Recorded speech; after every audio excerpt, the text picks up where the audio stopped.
So when you say naturally, so one thing that we know is each individual is on a spectrum, right? Of they might have a little more like as a man, you might have a little more testosterone than another man, right? Or as a woman, I may have a little more estrogen, or I can have a little more testosterone than a woman with estrogen, right? So when we're talking about those things, when we're saying natural, if as a woman, I typically, if I have, as a matter of fact, I do with PCOS, because I have that, I tend to have more testosterone than an average woman, right? So with that being said, there are going to be certain attributes or physicalities with me that I might have that Shan might not have due to the fact that I have more testosterone. But then you'll say that, like, oh, that person is being masculine.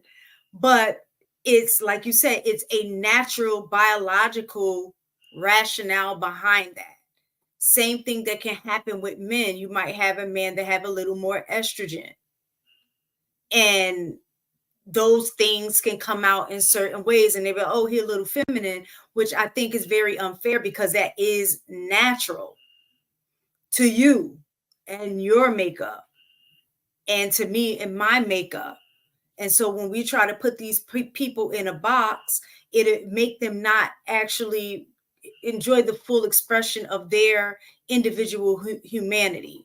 Now, if I wasn't secure myself, I would feel like, well, I don't know what I'm saying, like insecure about my femininity. But my femininity doesn't have to look like Shan's. I ain't going around like, trying to, I don't know, like I'm very secure and clear on the fact that I'm not a man, nor do I want to be a man. And I think when people are secure in who they are, they're much more comfortable in expressing certain things, and they don't necessarily stay in a box. So that's So been my experience. The more secure that I know a man that knows who he is, he's okay with not necessarily conforming to all of the norms of society. They set their own standards, their own rules for their lives, and live by that. I agree 100%. Brothers should lead, and that means that you're going to have to go against the grain sometimes. I Mhm. also agree that it is unfair, but that's just the reality of the world. Some people get born taller, some people are more attractive, some people have the ability to, think very differently and take information differently. Listen, the world isn't necessarily a fair place. That's why I always say focus on the people that rock with you. Like if you have somebody that doesn't, agree with you, find somebody that will agree with you. That's why the word says, how can two walk together unless they agree? Like it'd be the simple stuff that if we would just get the simple stuff done, we can tackle a lot of the harder issues. But we don't know how to listen. We talk too much. We don't actually genuinely care about other people besides ourselves. And, we preoccupy ourselves with things that actually don't benefit us in the long run. And these are the things that's causing us to continue to have issues with each other when the solutions to our problems are simple. I just want to challenge people to be like, hey, listen, you may be the reason why we have the problems that we have now. Are you willing to turn around, make some adjustments, and not be the things that you say are the issue? Because this is like, you know, I told somebody, I said, as much as I like beefing when mistaken, you help in some ways adjust how I interact with people, especially with ladies, because knowing what women go through, knowing how they are affected by certain things, to just give like a lot to women and then just take it away, that just seems cruel, right? And especially if it's a respectable woman. So it's just like I've learned to just like, hey, you got to slow down. Don't be in a rush. Don't be doing a whole bunch of nonsense. But it's just like I think that I think the older generation really sold us a bad bill of goods, and we tried to hold up to the standard that they gave us, and we find out it's hard to maintain the thing because we don't live in the same environment. A lot of the older folks, they had a really tough environment. So when you go through tough things, you learn things quickly and you adapt to that environment. This environment isn't really conducive to building a lot of the skills necessary in order for them to maintain a lot of long term relationships, in my opinion.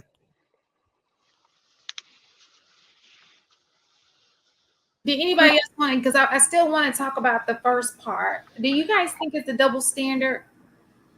Do I need to repeat? Do I need to play the video again? The beginning? What part of it? I can play it again. Okay. I want to ask you something Columbus Short said since we talking about that. He said he got some heat for saying that black men are dating outside their race because most black women are raised by single mothers and absentee fathers and taught a don't need a man mentality. What are your thoughts on that? Well, here's what I would say to my brother Columbus Short, and I'm a fan of his. Are we not all victims of the systemic oppression and injustice that racism has introduced into our community? So just as you have black women who didn't grow up with their father, you have black men who didn't grow up with their fathers or their mothers. In other words, why is it acceptable for the black man raised by a black woman without his dad to reject a black woman raised by her mother without her dad? I think sometimes black men can be guilty of a double standard where we want a perfect offering when we ourselves are not a perfect offering. And to that point, I think black men need to recognize the fact that one of the reasons we have so much conflict with black.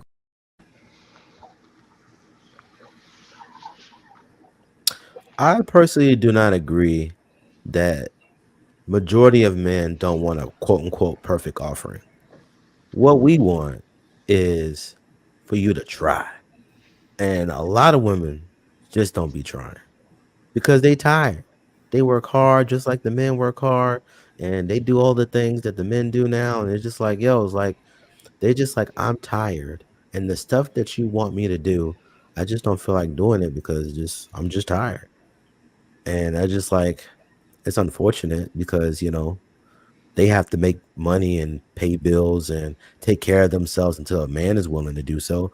But it's just like it's a very tough spot for men and women because we have adapted behaviors for survival that isn't conducive to being in relationships.